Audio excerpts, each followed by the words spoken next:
record stores, 'cause I never know what I'll find. I never remember to brush my teeth at night, but I will in the morning, and I'll greet you with a kiss under the sunlight.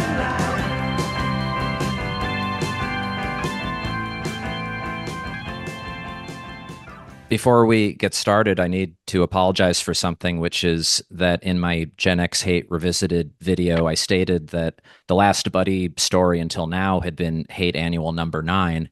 And I had no idea that the trade paperback collection of those annuals, Buddy Buys a Dump, included a new story, which kind Right, of a bridging story for right. getting Buddy out to Washington again. So to everyone listening, you got to buy either the complete Hate or at least Buddy Buys a Dump to get that To missing get that, I know. Yeah, it was my saga. publisher's idea to didn't necessarily I didn't agree, but he says let's just skip the last 8 annual and just go straight to the trade paperback and stick your news story in there.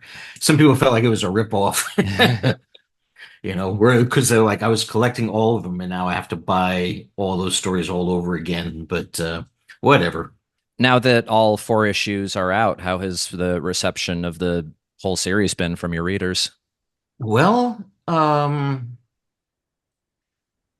everything I've only heard good things. It's all the but I just it's not like I'm getting flooded with mail, and I always knew that its appeal would have to be limited because I'd imagine it would only make sense to somebody who's already read the old Hates.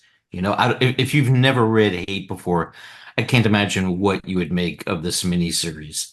So, like I said, that automatically limits the appeal of the thing. But Fantagraphics, and it also was like co-published by my Spanish publisher. It was my Spanish publisher's idea to do this miniseries. They offered me a pretty generous advance to coax me into doing it, and they seem very happy with it and happy with how it's done. So I guess all is well. The only criticism I've gotten at all about it, and I think you said the same thing, is feeling like the art doesn't look as tight as I used to. Like there's something off with the inking. Um, and I have no idea what you're talking about, but that could well be my eyes are giving out. Like my eyes just are not what they used to be. So I obviously am not seeing what as well when I'm inking it. I'm not seeing the page as clearly as I used to. That's my excuse. I didn't mean to be cruel in Right. those No, well, you weren't comments. the only person that said that. But that's just it's terrible because I'm like, what are they talking about? I think it looks fine. But because I'm just losing it in that department. When you knew that the series was actually happening, how long did it take you to come up with the stories for all 4 issues? Um, it chilled pretty quick. I mainly just had to think a lot about format. What gave my Spanish publisher the idea of doing this is I did a book signing tour in Spain, and my publisher she accompanied me on most of these signings, and I would give talks as well. And everybody was saying, "Do more Hate. I want more Buddy Bradley." So that's what gave her the idea. She's like, if everybody keeps saying this, then it makes sense for you to do it. The big problem, though, was I knew that when they were saying that, I want to see Hate again, they wanted to see Buddy when he was in his 20s and in love triangles and getting to fistfights with his roommates, all that shit, all that Archie shit. And I've always made Buddy Bradley, whenever I've written him, did comics about him, I always tried to keep in mind he's 10 years younger than me. I like that 10-year distance to put between me and my character. But and so I figured if I'm going to visit Buddy Bradley again, if I'm going to revive him, I got to bring him up to speed, bring him up to the present while still making him 10, so he would be in his early 50s then. Um, but like I said, I knew that even though they wouldn't necessarily admit it, I just knew that people were nostalgic for the very early Hates. Like the sales of Hate kept going down, especially with the Hate annuals. They didn't sell nearly as much as the early ones did. And I just assumed it's like people like to read about young people. You know, that's the audience. The people who buy alternative comics tend to be, or at least they were in their 20s.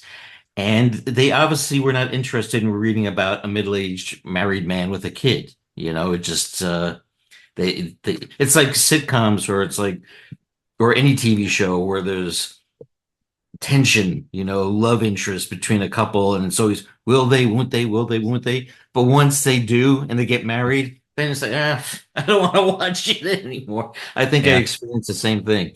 So then I came up on my own. I came up with the idea of with this Hate Revisited series of having it both, having it flashbacks drawn in the old black and white style, and then bringing them up to the present. So people will get both. I'll still get to show Buddy now, which is what I wanted, but also make readers happy by doing the flashback bits. I've never in my life, in all the stories I've written, I've never once used flashbacks. I personally tend to hate them, especially when they're used compulsively. It's almost impossible to watch a TV show, any drama. They rely so much on flashbacks, which more often than not is used as a cheap, lazy way to make the story more interesting than it is. And I find it exhausting. But I thought I could be very careful and selective in how I use it, you know. So I tried, I think there was one exception, like in the first issue, maybe but I tried to open and close each issue with a flashback. So it wouldn't jumble up the story, you know? Hmm. But I really enjoyed those flashbacks, especially everything that I did with Stinky. I was like, I had myself constantly saying, why did I kill off this character? He's so hilarious. I was like laughing out loud while I was drawing them. So I loved the Stinky flashback. I'll show them because it's so tragic to have him ranting at Val about how he's only getting started and his best days are ahead of him, and you're just picturing him dead later. right. Well, that was my reason for killing him off is I said, I don't, where am I going to go with this character? He of course is based on a lot of people I've known, but and either they in that those type of people who inspired him, they would either they die young or they would keep being that way, which is tragic. You know, it's not amusing once a person is middle aged. It's not cute or funny anymore for them to be that way, to be that impulsive and self-destructive. Or and you know, there's examples of people I've known who are like Stinky, who would you know, they'd go on the wagon, you know, they'd clean up their act, you know, but then they're not, but then he wouldn't be Stinky anymore. You know, what's the point Yeah. of having drawing a Stinky character if he becomes boring? If he suddenly just becomes just some regular guy, you know, who cleaned up his act. Yeah. So yeah, and also I was thinking, you know, people die in real life. I'll have a character die, you know. The flashback in of young Butch in the fourth issue too has a similar kind of melancholy to it, I think, because you see Right. how Butch ends up, and then you go back to his youth of playing with GI Joes and stuff, and it's funny, but it's also kind of sad and touching. Right, because he didn't grow up. Yeah. He's not very intelligent, unlike his brothers. Like somebody must have dropped him on his head or something. Yeah, because again, it's like a Stinky character where, yeah, it does become tragic when somebody doesn't grow up. Yet I still find it, for some reason with Butch, I still find it funny. The way he is as an adult still makes me laugh. I don't know why. Well, before any flashbacks, the first thing we see in Revisited #1 is Stretchpants, and then in each subsequent issue, more Stretchpants. Right. Why did you feel it was time to revisit Stretchpants? Um, I think we did me and the guy that wrote Stretchpants, who also in Old Weirdos we used to collaborate on Martina Baton. It's a guy named David Corino, who decades ago we were roommates. That's when we started working together. He went to high school with my wife, so Hmm. we've known him for a very long time. And just what he comes up with is just hilarious. His own drawings are hilarious, but he just doesn't want to take the time to make it print ready. You know, they're doodles. They're really quick doodles. Um, but I always loved the way he drew. Just looking at his quick doodles are so funny. So I try very hard to capture when I redraw his stories. I try really hard to capture all the gestures and faces that he makes. Hmm. Um, and there was a weirdo book, a big tome. I don't know if you saw it that John Cook put out. The one about all the different contributors over the years. Yes, yes. And he asked, and we obliged. He asked if me and Carino would do some new Martini Batons or new Jesus Critters, which were another strip that we used to do. And so David sent me a bunch of ideas for Jesus Critters, and they were all hilarious. I think I only drew two of them, but every single one of them was funny, and it was lots of fun to recreate his stories. So with this hate annual, I thought, why not? Something to put on the inside, front and back covers. It would be great. Otherwise, I might have, who knows, revisited Girly Girl or something. Mhm. But I was thinking David always comes up with really funny ideas. So I asked him. He was thrilled, and he sent me a bunch of ideas. And and some of them you may have noticed are, for a lack of a better term, are pretty politically incorrect. Yep. And I got, I was like, because people can be so vicious these days, I actually, I paused. I thought it might be crazy to do this. Would this kill my career? But then again, I'm now collecting Social Security, so I don't give a shit. Yeah. And also the ones that I was like, that made me nervous, like, oh, people might lose their shit over this. They also made me laugh out loud. So I felt like such an idiot not drawing something that made me laugh out loud. So there Yeah. you have In the first issue, we see Buddy working from home in Tacoma, but it's not specified what sort of work he's doing these days. Did you have any particular work from home job you think he'd be doing in it. 2023? It's the same thing that he was doing in the Hate Annuals. He wound up owning a scrap metal yard. Way back when, about 10, 15 years ago, after I already had Buddy working at a junkyard shop, I met a guy who did that. I was at some party and he told me that was his job. And again, you'd think he didn't have that look. He didn't look like the guy that works at the dump. Um, but he just looked like a regular clean cut guy. And so when I asked him about it, he said it's a family business going back to his grandfather. This family has always had a scrap metal business. But he says for him, he doesn't touch this stuff. He sits at home, works in his pajamas, and it's just buy, sell, buy, sell. He's just staring at a computer screen and doing business with mainly from people in East Asia who are buying scrap metal from North America. And so he just arranges all the transactions and sells the prices online and hasn't touched scrap metal in like 10 years. So when I revisited Buddy, I thought, well, that's what he's doing now. He's doing exactly what that guy was doing. So it's still scrap metal, but he just does it from the spare bedroom. Also, regarding the first issue, do you think that George and Val ever discussed having kids, or was that just something that neither of them were interested in?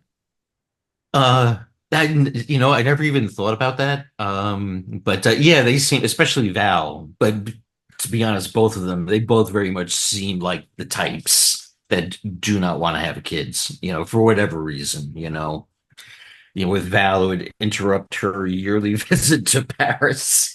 Yeah, and is Val still sleeping with her sugar daddy in Paris? Yeah, yeah, sure, why not? Assuming he can still get it up. But even if he can't, she'd still go visit him.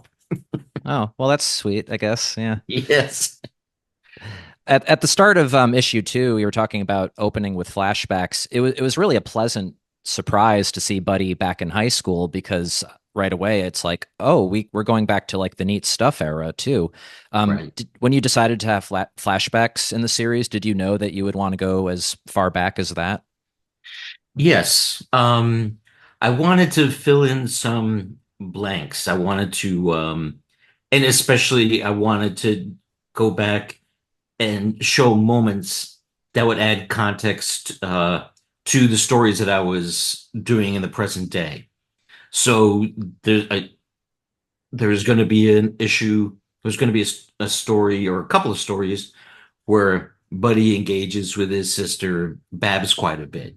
So I wanted to revisit his teenage year relationship with her, and how testy it was, typical sibling crap.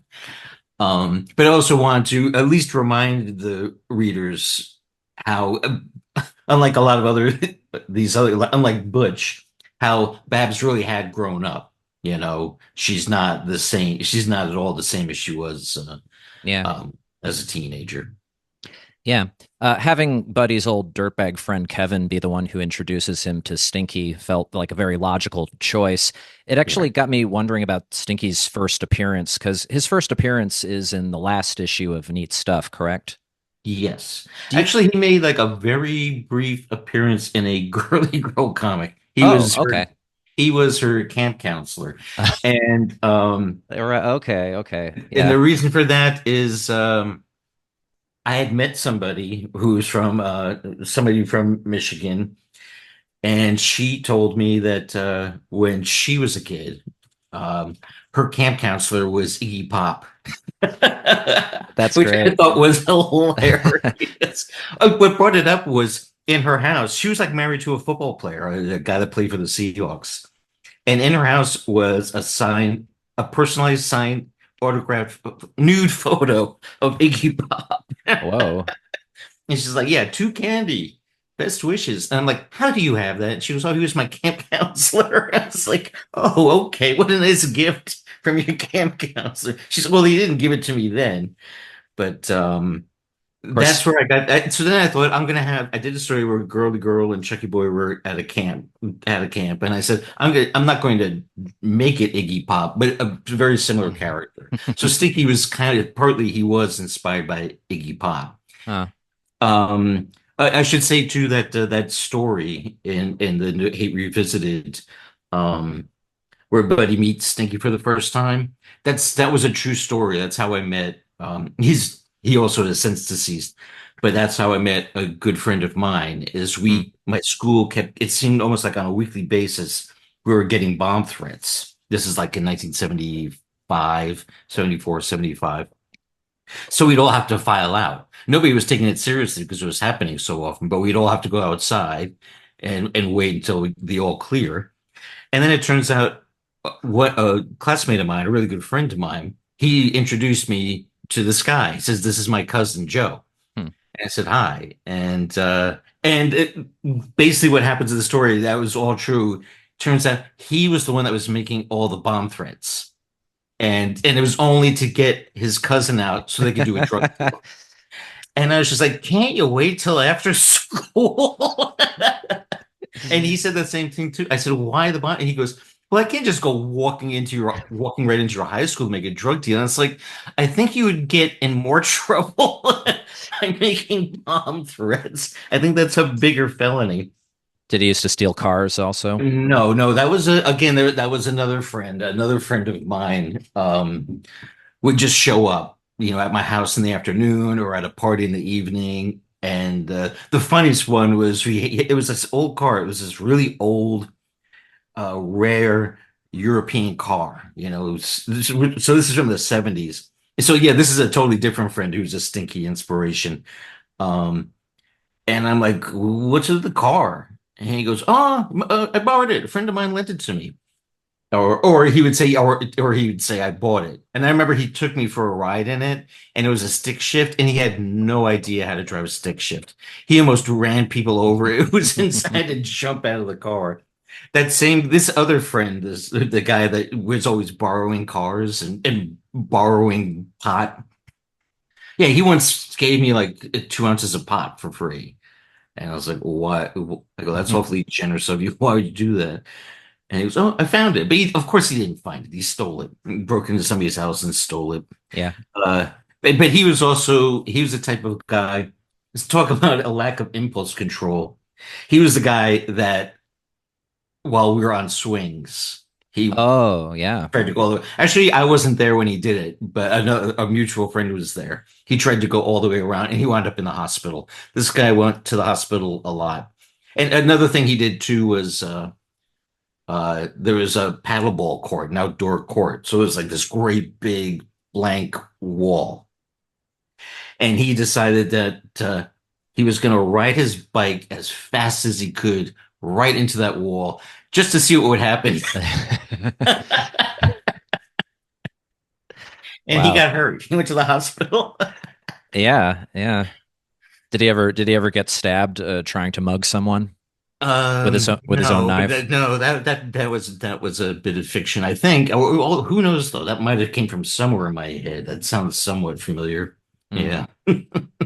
The I just thought that that would be that whole thing with Stinky trying to mug someone.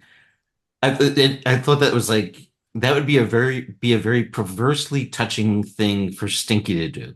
Like Buddy sees a record that he doesn't even really want. He's just thinking, I don't have the money for this record. Doesn't even really want that Plasmatics record.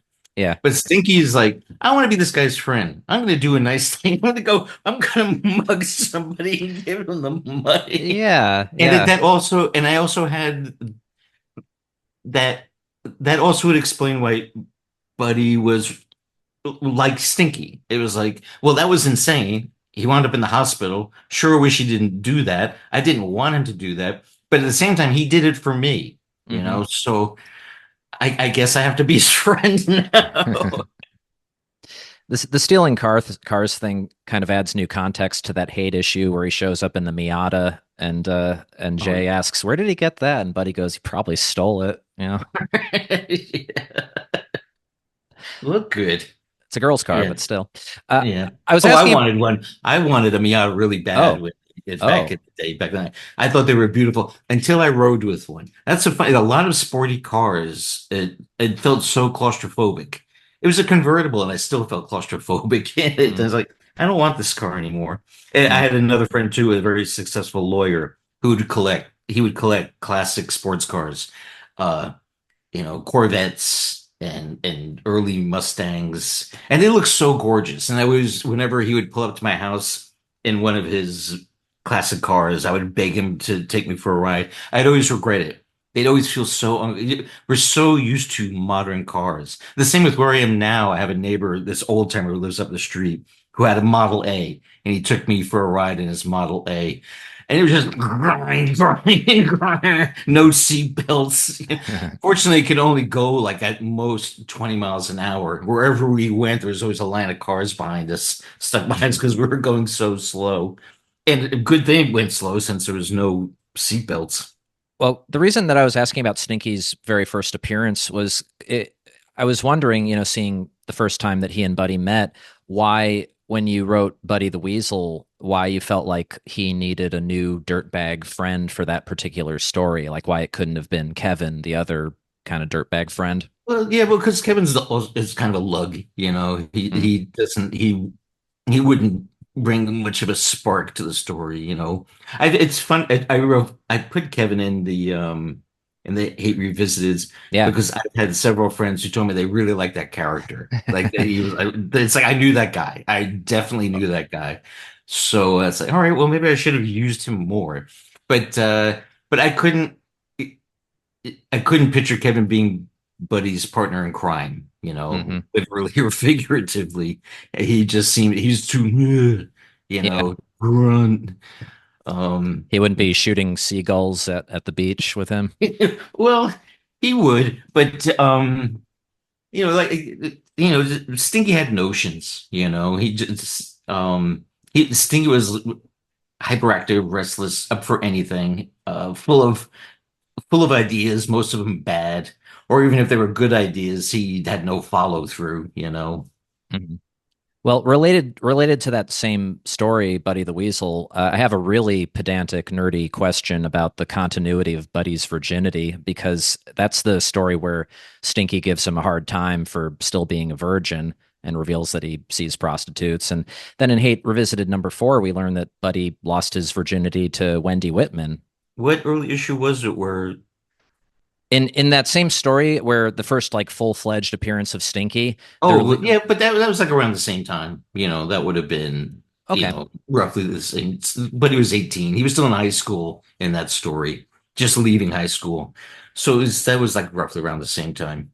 Well, I guess I was wondering if it meant that like Buddy was lying to protect Wendy's reputation, Oh, to like well, not like necessarily. like she asked him to.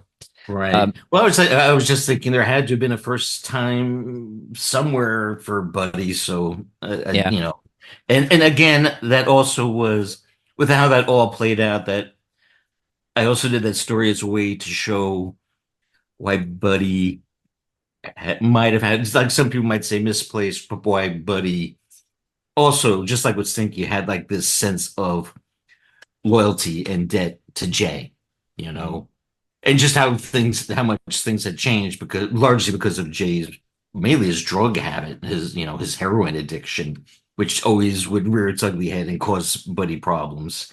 But yeah, but I also wanted to show why one of the many reasons why um Buddy loved Jay at the same time, helped him yeah. get laid, practically ordered him to get laid. I loved that he asks to listen to Devo with him because Devo's my favorite band. Oh, yeah. But I also couldn't imagine listening to Devo while stoned either. But yeah, no, I love Devo too. Wendy's friend Melissa Crane, aka Melissa Fellatio, was there ever any thought of bringing her back, or maybe having her be the one that Buddy loses his virginity to? Well, I couldn't imagine that. I couldn't. I mean, people can surprise you, but I couldn't imagine a girl like Melissa being up for that, especially with a boy like Buddy, who obviously was She, just gonna, it was going to be a hit and run, and she yeah, would know that. So if Buddy really truly liked her, that would have been a different story. But he didn't. She's a yeah, nerd and she's square yeah. and and not that cute. She really liked him though. What a neat guy, right? Oh. That's true.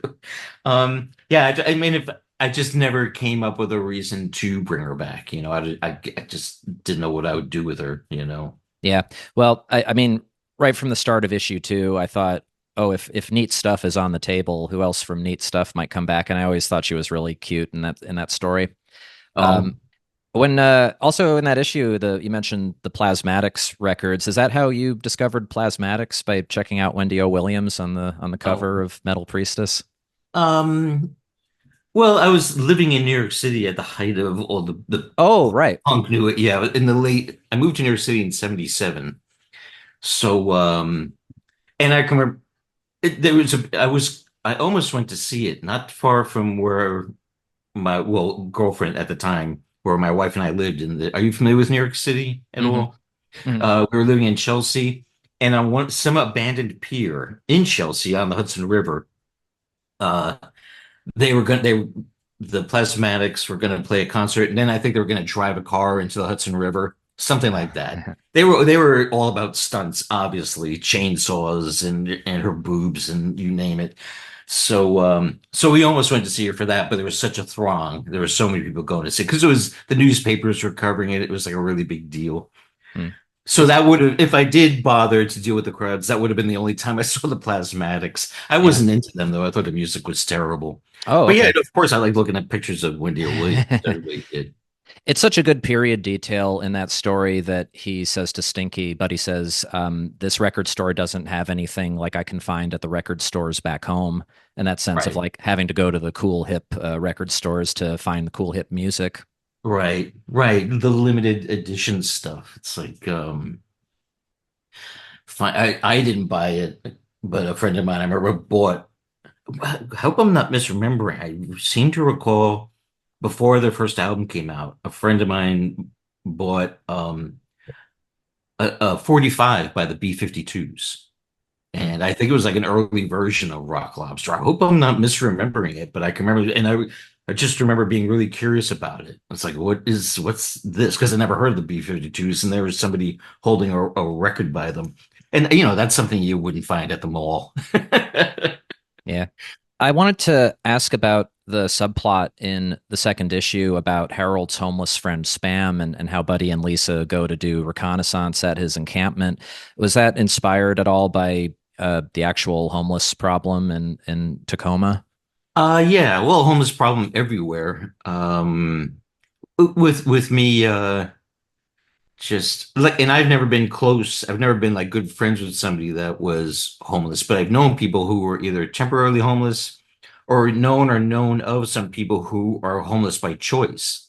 Like when it comes down to it's not ideal for anybody, but for some people, it's like, well, is the discomfort of being homeless, even if it means sleeping in your car, is that preferable to paying rent? And obviously, a lot of people say, yeah, it's preferable to paying rent, even if you have a job, even if you could pay rent. Some people would rather not. And also, I was just thinking about, and this is also based on not again, not direct experience, but friends of mine, other parents have told would tell me how what it's like for your son or daughter to befriend people that you're not crazy about, and also be reminded that like with they're now adult children would say, "Hey, you used to tell me stories about all the crazy stuff you did as kids," so your past comes back to haunt you.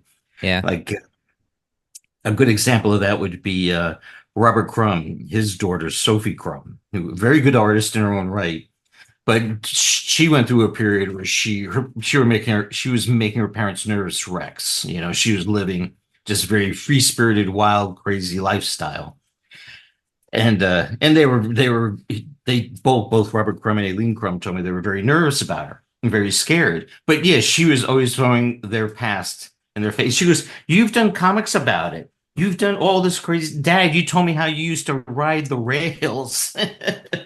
He goes, "Yeah, but he's like, I would never advise anybody to do it. I almost got killed."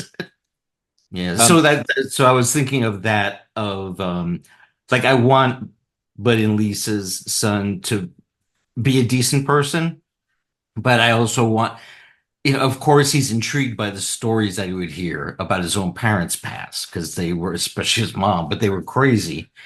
And, so he wants to have his own little bit of crazy, his own bit of rebellion, like yeah, yeah. not telling his parents that he let Uncle Butch. it's a it's a great fake out in that fourth issue because I think it's right before the page turn. You're like, he goes, "You can come on out now," and you're expecting spam, but it's Butch.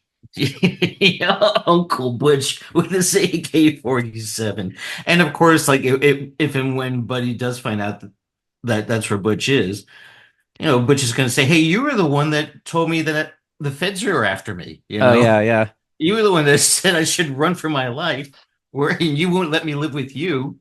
So, God. I was so nervous reading that last issue because you have him firing off his guns on the front cover, and the last time we Oh. saw him, he was already preparing for the coming race war. So I was so sure he was going to wind up dead by the end of this. And the way things leave off with him, he's not dead, but he certainly still seems like a danger to himself and others. Yeah, sure. Shooting his gun at nothing in the middle of the night. I know. It's like, what are the odds he accidentally shoots Harold? I'm worried for him. Yeah. Well, I guess Harold knows not to show up in the middle of the night, maybe. Who knows? Yeah. Well, in the morning and I greet you with a kiss. I never saw